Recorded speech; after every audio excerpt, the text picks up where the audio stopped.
Welcome back to another episode of Heavy Metal Nature. Here we see the rare and elusive skullbird in its natural habitat. These tiny avian creatures may look sweet and innocent, but they're vicious and ruthless killers. After slaughtering a defenseless cow and feasting upon its flesh, these birds burrow deep into the skull and make a nest inside the brain cavity. Brutal.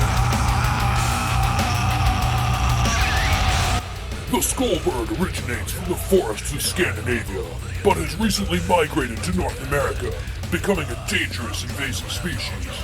If you see one of these birds, watch out, or you might be the next victim. If you thought the murder hornet sounded metal, you've never met the skullbird. This has been Heavy Metal Nature. Tune in next week when we unveil nature's most bloodthirsty killer, the Death Penguin.